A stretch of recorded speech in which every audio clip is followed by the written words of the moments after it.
Good afternoon, I'm Rob Boskamp, and you're listening to South Texas Midday. It's Wednesday, June 18th. Corpus Christi presented a water update to City Council yesterday. Joe Smichael has more details. Good news for Corpus Christi's water supply. About 6 inches of rainfall last week translated to about a 1% water supply increase. The same storm in Victoria resulted in quite a bit of rain, which is welcome for Corpus Christi residents. According to Corpus Christi Water Chief Operating Officer Drew Molly, it translated to Lake Texana filling up 100%. We got an email and some communication from our partners up at Lavaca Navidad River Authority. They said that interruptible water supply that pretty much every year we always get, well, now we have it. So they offered us the 4,500 acre feet of interruptible water from Lavaca Navidad. That's a little less than 1.5 billion gallons of water. As for other alternative water projects, Molly said there are 2 contractors working to complete 8 wells by the end of August. This cumulatively translates to around 15 million gallons of water per day. This is Joe Smichael for KEDT News. Officials from the Corpus Christi Police Department updated the mayor and council yesterday on crime trends impacting the 5 city council districts and numerous strategies that department's implementing to reduce crime. The presentation consisted of a breakdown of violent and property crime rates with each council district over the past 5 years, as well as a comparison of citywide crime rates to 18 U.S. cities of similar population, plus crime data regarding the local homeless population. Department officials also briefed the council and mayor on various crime prevention and reduction programs, provided an overview on recent drug crime, and a general overview of the gang unit and gang-related crimes. Data showed that both the violent crime and property crime rates have decreased in 4 out of the 5 council districts over the past 5 years. Police officials outlined numerous specialized units and initiatives within the department focused on reducing crime. Additional officers added to the department by the city council in recent years have allowed the department to strengthen these units and create new ones, such as the Violent Crime Unit. Texas students in 3rd through 8th grade continued making gains in reading on STAAR exams this year. The percentage of elementary and middle school students meeting grade level on the state standardized test has surpassed students' pre-pandemic performance. That's according to results the Texas Education Agency released on Tuesday. Gabe Grantham is a policy advisor with Texas 2036, a nonpartisan nonprofit. He says the results in reading are really encouraging. Not only have we seen growth since the pandemic, we're seeing record levels of students reading on grade level. And so I think there's a lot of excitement around that we are moving in the right direction. Student performance in math was more mixed, with some grade levels seeing gains while others saw declines. Across the board, the percentage of Texas students meeting grade level in math remains below pre-pandemic levels. Victoria County Clerk Heidi Easley has been named County Clerk of the Year by the County and Districts Clerk Association of Texas. Easley, who represented Region 8, was selected by her peers across the state. Nominees must have at least 4 years in office, maintain current continuing education, and demonstrate notable contributions to the profession to be considered. Corpus Christi International Airport has announced that the AIRA app is now available to use anywhere on airport property at no cost. The app is a service that connects travelers who are blind or have low vision with trained visual interpreters. It offers real-time assistance and enhances independence for these travelers. They can connect with a live agent who can provide instant visual descriptions and guidance, invaluable for finding check-in counters, navigating security checkpoints, and accessing ground transportation. To learn more about both programs and accessibility at the airport, visit corpuschristieairport.com. Tomorrow, most City of Corpus Christi offices, including City Hall, public libraries, municipal court, development services, and the public health district services, will be closed in observance of Juneteenth. In the line of solid waste operations, garbage and recycling will not be collected tomorrow. Garbage, recycling, and pickup will be collected on Saturday. Heavy brush and bulky items will not be collected. The J.C. Elliott Transfer Station and Collection Center will be closed tomorrow, but the Cefe Valenzuela landfill will be open from 6 a.m. to 6 p.m.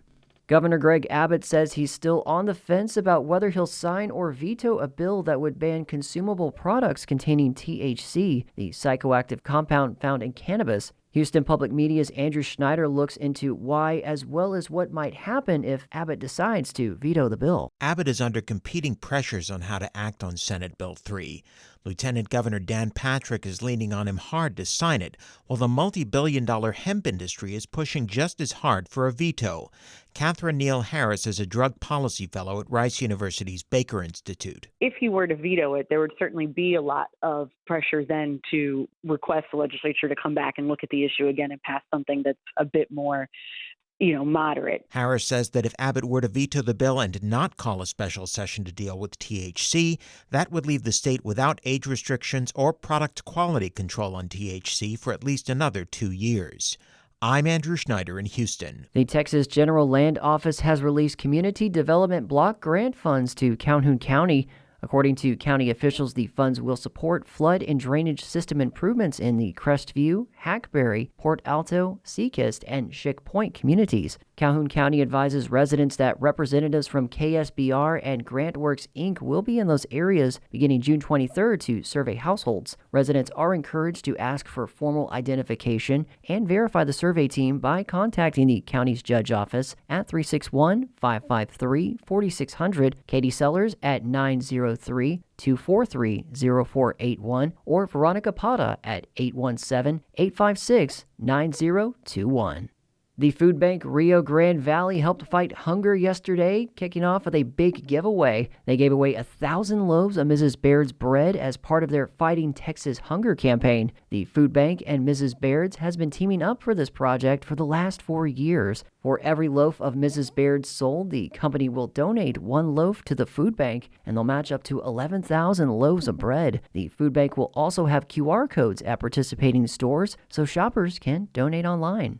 In state news, a new execution date has been requested for Robert Robertson, the East Texas man who last year narrowly avoided death after Texas lawmakers intervened. Texas Public Radio's David Martin Davies has the latest. The Texas Attorney General's office has taken over the Robertson case from the Anderson County District Attorney and has requested Robertson be immediately added to the death row calendar. Robertson's attorney, Gretchen Swen, says the case is now before the Texas Court of Criminal Appeals, and the AG's move is unheard of. So this is a totally unprecedented situation. It is not something that is authorized by state law or ordinary practice. It's just completely anomalous. Robertson was convicted in 2002 for the shaken baby death of his chronically ill daughter. The case drew international attention when evidence showed that she didn't die from being shaken, but from pneumonia. I'm David Martin Davies in San Antonio. Dallas County Jail continues to operate at 96% capacity. KERA's Marina Trahan-Martinez reports the county is studying the, quote, Miami model to help reduce that number. For more than a decade, the Miami-Dade County Jail in Florida has curbed crowding by decriminalizing mental health-related challenges. Immediate crowding relief is possible here based on the Miami model, says LaShonda Jefferson with Dallas County's Jail Population Management. Stopping mental health assessments on misdemeanor offenders would shorten jail stays, she says. What can we do right now? Let's stop ordering these competency evaluations on criminal trespass defendants, which makes their stay in jail longer. The Miami model takes people with mental health issues to a screening center before jail, but Texas law would have to change for that to happen. Here, jails must accept all arrested people. I'm Marina Trahan-Martinez in Dallas. 2 Texas Democrats say they were among dozens of potential targets of the alleged gunman who killed a state lawmaker and her husband in Minnesota. Texas Public Radio's Maria Navarro has more. San Antonio Democratic Congressman Joaquin Castro confirmed his name was discovered on the hit list of the alleged gunman. Minnesota's acting U.S. attorney said in a press conference on Monday that the list included the names of nearly 50 state and federal elected officials from Minnesota and from other states. El Paso Democratic Congresswoman Veronica Escobar also said in a statement her name was on the list of targets. The Minnesota shooting has been described as a targeted political attack. I'm Maria Navarro in San Antonio. A Dallas-based Bible college says it's deeply grieved after learning the suspect in that recent shooting once attended the school. KERA's Penelope Rivera has more. Christ for the Nations Institute confirmed that 44-year-old Vance Bolter attended their school in the late 80s and early 90s. He graduated with a degree in practical theology. Bolter shot 2 Minnesota lawmakers and their spouses over the weekend, kicking off what authorities called the largest manhunt in state history. When he was arrested Sunday, authorities found a hit list in his car with the names of 45 Democratic lawmakers. That list included San Antonio Congressman Joaquin Castro and El Paso Congresswoman Veronica Escobar. In a statement, Christ for the Nations Institute said it condemns violence and is praying for those impacted. I'm Penelope Rivera in Dallas. And the lights will be shining bright tonight at House of Rock at 511 Star Street as the Corpus Christi 7-day film project kicks off with its cast and crew call. Filmmakers, actors, and crew can connect at this free open call event this evening. New to this year, the Blanco Agency and the Corpus Christi Film and Music Commission will be on site to expand their professional databases. The Blanco Agency seeks new talent for television, film, and commercial work across Texas.